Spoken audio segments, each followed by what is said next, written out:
York to Sheffield, 201 kilometres. It may not have cobbles, it may not have mountains, but stage 2 of this year's Tour de France is still going to pose a serious challenge to the peloton. This 201 km stage starts out in York on Sunday the 6th of July, rolling out at 11 AM. However, they won't reach the end of the neutralised zone and kilometre zero for a further 20 minutes, giving the public plenty of time to watch them ride slowly by before they begin the stage proper. A flat start sees the riders head over the beautiful countryside of North Yorkshire, and as they head through Kirkhamerton, Knaresborough and Starbeck, the early breakaway of the day will be establishing itself. After 28 k's, the race passes close to the stage 1 finish in Harrogate. At kilometre 49, the riders will head up the intriguingly named Cote De Blubberhouses climb, where they will arrive at around 12:30 local time. 2.8 k's long, the average gradient is 5.5%, but it pitches up to 10% close to the foot. It's likely that the main bunch will be taking things easy here, whilst the riders up front fight it out for these 4th category KOM points.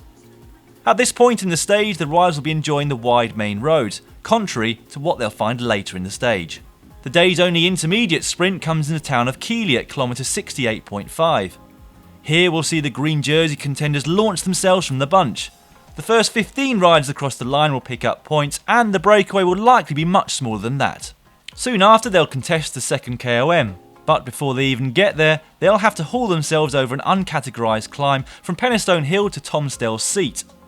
The current Strava record here is held by David Lopez after Team Sky trained over the stage in May. From here they'll descend into Oxenhope, then straight up the Cote d'Oxenhope Moor, which is the 3rd category climb. Once again, this climb isn't particularly hard on paper. 3.1 k's long, with an average gradient of 6.3% and a max of 11. However, this road is particularly exposed towards the top, so the wind could play as much of a factor as the gradients.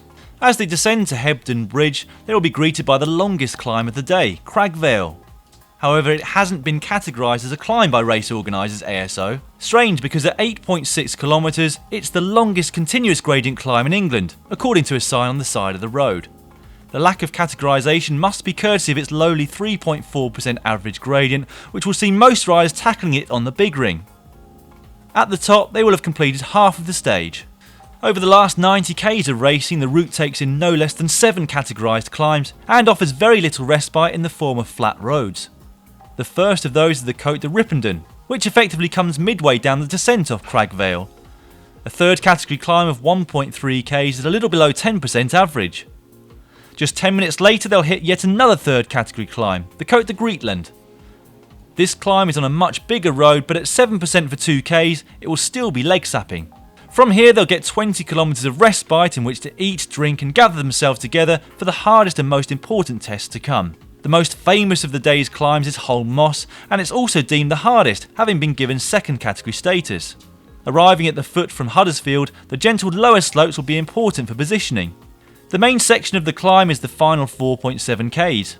Average gradient here is 7.3%, but that offers little insight due to its fluctuating nature, with the maximum gradient being 14. Once again, the top is very exposed to the elements, and once they get there, they'll have 57 k's to go. Over the top, they'll head briefly into the county of Derbyshire, and then into South Yorkshire at the bottom. Another non-categorised drag up Woodhead Pass is followed by a wide, smooth descent, which leads the race to Mid-Hopestones. This climb is 2.4 k's long, with an average gradient of 6.4%, but a maximum of 15. The fight for the front at the top of this climb will be fierce, as descent which twice hits 25% leads to a hairpin bend. It also leads immediately into the Cote De Bradfield. This is only 900 metres long, but a wall of 19% greets the riders at the foot of the climb, and the average for the whole thing is almost 10%. The sharp turn into the bottom and the narrow nature of the road will once again make positioning crucial on the run-in. By this point in the stage, there will already be groups dropped, but the crunch point is still to come. With just over 20 k's to go, they'll hit the penultimate climb of the day, the Cote d'Out Bridge, or the Jawbone as it is sometimes referred. 1.6 k's long through an urban area, this climb averages 10%, and the 15% section is really going to sting the legs. From here they'll have 10 k's before they hit the last climb of the day. And what a climb it is. La Côte de Jenkin Road. Giant Shimano's Marcel Kittel could be seen weaving up here with his teammates on a rainy day back in May. And coming where it does in the stage, it's sure to wreak havoc with what's left of the bunch. It's only 800 metres long, but averages over 11% and maxes out at 17. This is the perfect launching pad for anyone hopeful of a stage win. 1k of descending is followed by 4k's of flat but twisting roads into Sheffield city centre, home of British cycling legend Malcolm Elliott and current professionals Dean and Russell Downing.